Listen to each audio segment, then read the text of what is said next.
नमस्ते. मी शिल्पा आकार रंगोळी मराठीमध्ये तुम्हा सगळ्यांचं स्वागत करते आहे.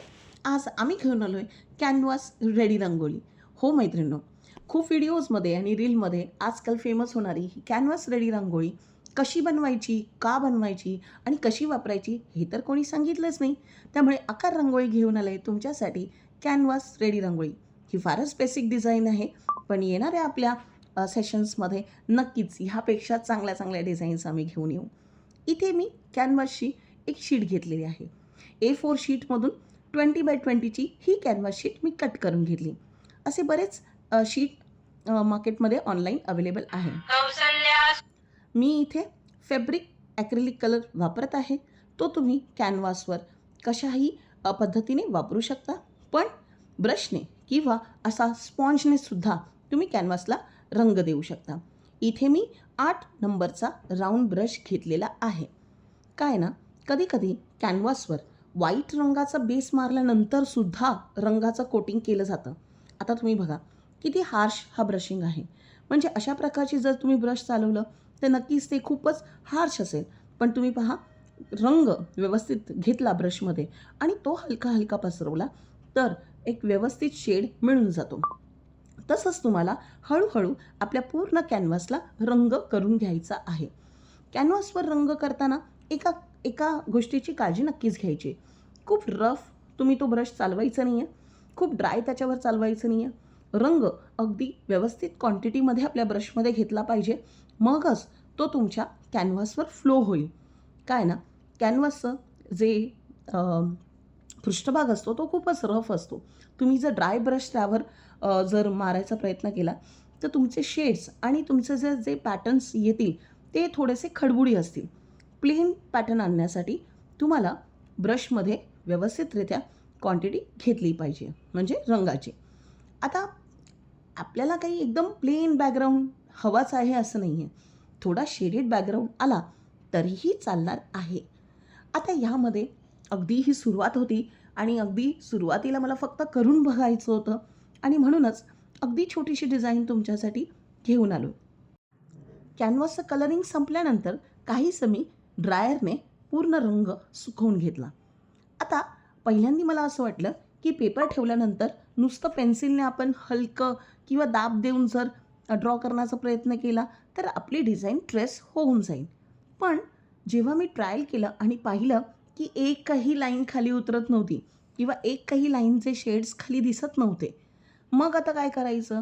ही डिझाईन अगदी परफेक्ट कशी आणायची? फ्री हँड तर आपण ड्रॉ करू शकणार नाही. आता काहीसे जर पेंटिंग आणि क्राफ्टमध्ये जर चांगले असतील, तर नक्कीच ते फ्री हँड ड्रॉ करू शकतील.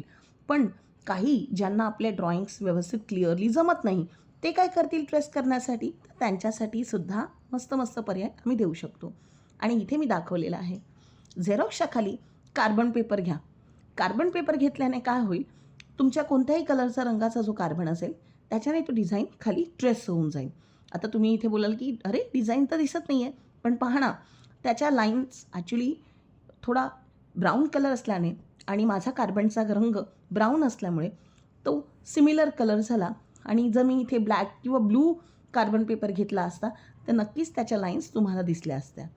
त्यामुळे लाईन्स मला कॉर्नरच्या अँगलमधून त्या क्लिअरली दिसत आहेत आणि मी ते करत आहे. पण मला नंतर हा प्रश्न पडलाच, की आपल्या व्ह्यूवर्सना हे कसं कळणार, की लाईन्स दिसतायत की नाही? आणि म्हणूनच आपण त्या हलक्या-हलक्या पेन्सिलने किंवा पेनाने ड्रॉ करून घेतल्या पाहिजेत. जेणेकरून आपल्या तुम्हा सगळ्यांना त्याच्या क्लिअर्स आयडिया येतील, की नक्की ह्यावर आपल्याला ॲक्रिलिकने कसं काम करता येईल.